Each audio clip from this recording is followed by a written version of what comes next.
Hello students and aspirants, welcome to EduHub Bangla official YouTube channel. Just একটা most important PS related notification নিয়ে এসেছি তোমাদের জন্য।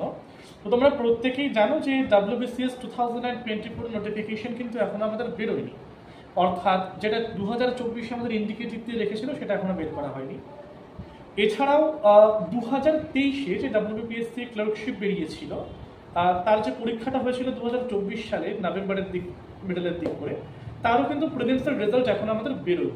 তো যাই হোক না কেন, তো এই পিএসসি ক্লার্কশিপ যে রেজাল্ট, প্রিলিমসের রেজাল্ট, সেটা কিন্তু বেরোনোর সম্ভাবনা আছে আমাদের নভেম্বরের ফার্স্ট উইকের দিকে বা ফার্স্টের দিকে, এবং নভেম্বরের মিডলের দিক করে কিন্তু আমরা প্রত্যেকে WBCS 2024 নোটিফিকেশনটা এক্সপেক্ট করছি ফ্রম WBPSCর তরফ থেকে। সো এইটুকুনি আপডেট দেওয়ার ছিল। যারা পিএসসি প্রিপারেশন নিচ্ছ তারা কিন্তু আর ভেঙে পড়ো না, খুব শীঘ্রই তোমাদের জন্য একটা খুব সুখবর আসতে চলেছে। কারণ বেসিক্যালি এক এক করে যদি আমাদের WBCS বেরোয়, এক এক করে মিসলেনিয়াস থেকে শুরু করে ক্লার্কশিপ, ফুড এসআই, আইডিও, এমবিআই, প্রত্যেকটা কিন্তু এক এক করে বের হতে পারে। ঠিক আছে, তো এটুকুনি জাস্ট আপডেট। জুড়ে থাকো অবশ্যই EduHub Bangla অফিসিয়াল ইউটিউব চ্যানেলে।